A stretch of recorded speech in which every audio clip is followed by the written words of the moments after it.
জীবনে চলার পথে অনেক বাধা আসবে। যদি আপনি এই বাধাগুলো পার হয়ে সামনে অগ্রসর হতে পারেন, তবে আপনি সফলতা অর্জন করতে পারবেন। হ্যালো এভরিওয়ান, আসসালামু আলাইকুম। সবাই কেমন আছেন? আশা করছি ভালো আছেন। আলহামদুলিল্লাহ, আল্লাহর অশেষ রহমতে আমরাও ভালো আছি। আপনাদের মাঝে চলে আসলাম আবারও একটি নতুন ব্লগ নিয়ে। ভিডিওটি অনেক আগেই করা ছিল, কিন্তু ভয়েস দিতে পারছিলাম না, তাই আজকে ভয়েস দিয়ে ভিডিওটি আপনাদের সাথে শেয়ার করব। সকাল সকাল বের হয়ে গেলাম ছেলেকে কিন্ডারগার্টেনে নিয়ে যাওয়ার জন্য। ছেলেকে কিন্ডারগার্টেনে দিয়ে আমাদের বাইরে কিছু কাজ ছিল, তাই আজকে আমরা দুজন একসাথে বের হয়েছি ছেলেকে কিন্ডারগার্টেনে দিয়ে আসার জন্য। আজকে ওয়েদারটাও ছিল অনেক বেশি সুন্দর, চারপাশে শুধু রোদ ঝলমল করছিল। এই তো আমরা কিন্ডারগার্টেনে চলে এসেছি। এখন আমরা ছেলেকে কিন্ডারগার্টেনে নিয়ে যাব। প্রথমে ভেবেছিলাম আমি ছেলেকে কিন্ডারগার্টেনে দিয়ে আসব, পরে ছেলে বায়না ধরেছিল যে বাবাকেও তার সাথে আসতে হবে। পরে তার বাবা রাজি হয়ে তার সাথে কিন্ডারগার্টেনের ভেতরের দিকে যাচ্ছিল তাকে দিয়ে আসতে। ছেলে যখন আমাদের দুইজনকেই একসাথে পায় তখন দুইজনকেই তার লাগবে। যখন আমরা কেউ একজন থাকি তখন আরেকজনের কথা সে মনে করবে, ঠিকই তখন তার কিছু করার থাকবে না, তখন ঠিকই সে কিন্ডারগার্টেনে একজনের সাথে চলে আসে। ছেলেকে কিন্ডারগার্টেনে দিয়ে আসার পর আজকে আমরা চলে যাব বালিঙ্গেন। আজকে তার বাবার ডক্টরের সাথে অ্যাপয়েন্টমেন্ট ছিল, সেখানেই আমরা গিয়েছিলাম। এই প্রথম ছেলেকে রেখে আমরা দুইজন এত দূর কোথাও এসেছি।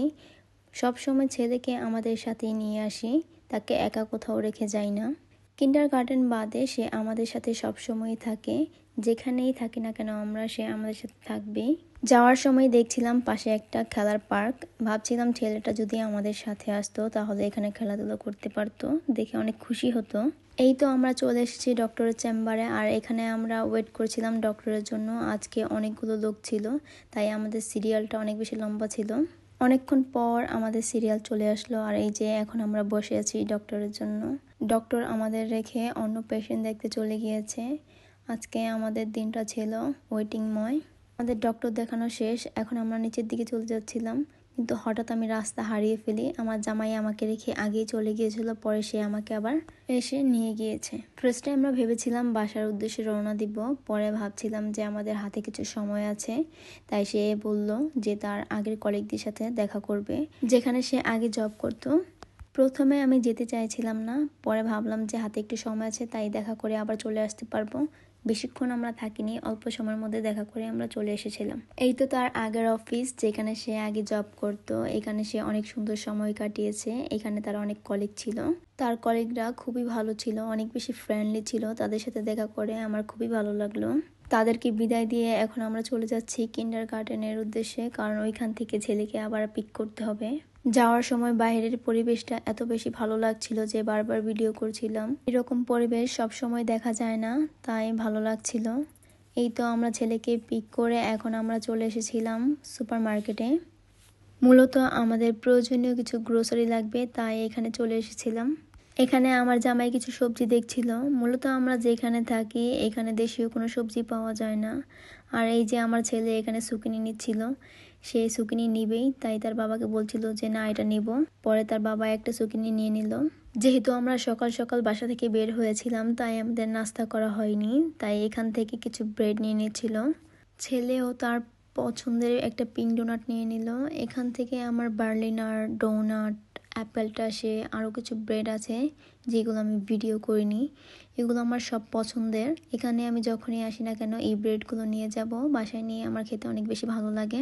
আবার কিছু কিছু ব্রেড আছে এখানে ফেমাস, কিন্তু আমার কাছে একটুও ভালো লাগে না। যখনই আমার জামাই ওই ফেমাস ব্রেডগুলো কিনে বাসায় নিয়ে আসবে, তখন এটা কখনোই পুরোপুরি খাওয়া হবে না, পরবর্তীতে ওইটা ফেলে দিতে হয়। এখানে আমি কিছু সুইস রোল কেক দেখছিলাম ছেলেকে টিফিনে দেওয়ার জন্য। ছেলে যেহেতু কিন্ডারগার্টেনে লং টাইম থাকবে, সে সকালে নাস্তা করে গেলেও দুপুরে খাওয়ার জন্য তাকে কিছু দিয়ে দিতে হবে, তাই সুইস রোল কেক নিয়েছিলাম। ছেলেকে জিজ্ঞেস করলাম সে কোন ফ্লেভারের খাবে, সে ভ্যানিলা খাবে, তাই একটা ভ্যানিলা সুইস রোল কেক নিয়েছিলাম। এই তো আমাদের কেনাকাটা শেষ, এখন আমরা বাড়ির উদ্দেশ্যে রওনা দিব। আমরা অনেক কিছু কেনাকাটা করেছিলাম যার ভিডিও করা হয়নি। আসলে ভিডিও করতে গেলে ঠিকমতো কেনাকাটা করা যায় না, আর কেনাকাটা করতে গেলে ভিডিও করা যায় না, দুইটা একসাথে করা যায় না, তাই অল্প অল্প ভিডিও করেছিলাম আপনাদের জন্য। বরাবরই আপনাদের জন্য ভিডিও করতে আমার ভালোই লাগে, কিন্তু মাঝে মাঝে আমার অনেক বেশি শাই ফিল হয়, যেখানে সেখানে সব জায়গায় ভিডিও করা যায় না। আমি নিজেই আনকমফোর্টেবল ফিল করে থাকি। এই তো আমরা বাসার কাছে চলে এসেছি। এখানে দেখাচ্ছিল ছেলে তার কিন্ডারগার্টেনে কি যেন একটা দিয়েছে, এটা আসলে আমি জানি না কি। এখন হচ্ছে আমাদের একটা কষ্টের পার্ট, যেখানে সবকিছু গুছিয়ে ব্যাগের মধ্যে করে নিয়ে আমাদের বাসার দিকে যেতে হবে। আর আজকে এই কাজটা আমার জামাই করেছে। এখানে আমার জামাই জার্মানদের মতো কাঁধে ব্যাগ নিয়েছে, এটা দেখে আমার অনেক হাসি পায়। আমি জানি না কেন, বেশিরভাগ জার্মানরাই এভাবে ব্যাগটা ক্যারি করে থাকে। মেয়েদের আমি আসলে দেখিনি, তবে ছেলেরা এটা বেশি করে থাকে। এই তো কথা বলতে বলতে ব্লগের লাস্ট পর্যায়ে চলে এসেছি। এখন আমরা বাসায় গিয়ে দুপুরের খাবারের প্রিপারেশন নেব। যেহেতু বাসায় আসতে আসতে আমাদের অলমোস্ট দুপুর হয়ে গিয়েছে, তাই আমাদের দুপুরের খাবার খেতে হবে। বাসায় এসে আগে একটু ইয়োগর্ট খাচ্ছিলাম, অনেক বেশি গরম লাগছিল, তাই ঠান্ডা ঠান্ডা ইয়োগর্ট খাচ্ছিলাম। আজকের ভিডিওটি এই পর্যন্তই। সবাই অনেক বেশি ভালো থাকবেন, সুস্থ থাকবেন। আবারও ফিরবো নতুন কোনো ব্লগ নিয়ে। সেই পর্যন্ত আল্লাহ হাফেজ, আসসালামু আলাইকুম, ফি আমানিল্লাহ।